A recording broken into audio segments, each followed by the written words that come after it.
We want to go to Washington now. Dr. Alan Lipman is standing by. He's a clinical psychologist. He's an expert in violence in youth and adults, as well as an expert in these sort of mass and school shootings. Dr. Lipman, I want to get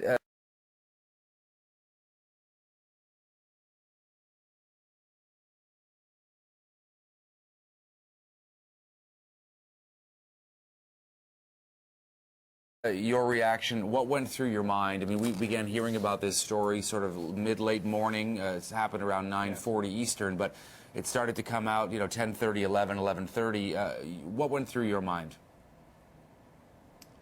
Well, the first thought is the utter grief and shock and sorrow.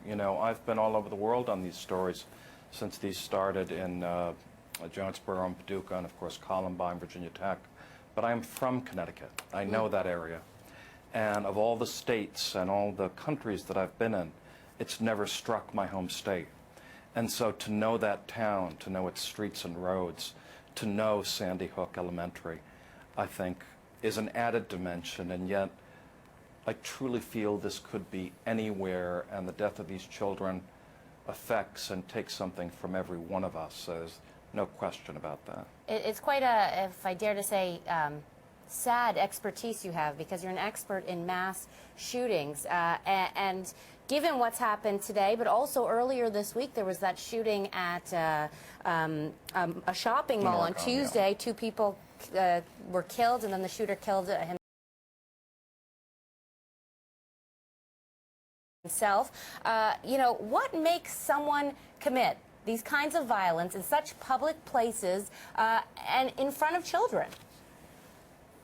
Well, I want to say to you first that it could be viewed as a sad expertise, but I think the critical point of this, to foreshadow the end, is that it should not and does not have to be a sad expertise, and it's one that we all should carry a bit. We need to understand and see and not be blind to the signs of these incidents. A study that we did with the U.S. Secret Service shows that there are signs before virtually every one of these incidents. So the hope is in stopping them. But what causes them? Well, we have good information on this too. What do we already know about this individual based on the information we've gotten so far? Well, we know that he is right at the age. The fact is he is directly at the age, early 20s, or a person tends to have a psychotic break, just like we saw in the Loeffner shooting with Gabrielle Giffords, right at the age when a person, when they're under a very powerful family stress, can break into violence. And we know that his parents were divorced. And we know that he went on what seems to be an enraged flight, the information is still coming in, from tragically murdering his father, Peter, to coming in New Jersey, to coming to Newtown to shoot his mother, the very first person that he shot.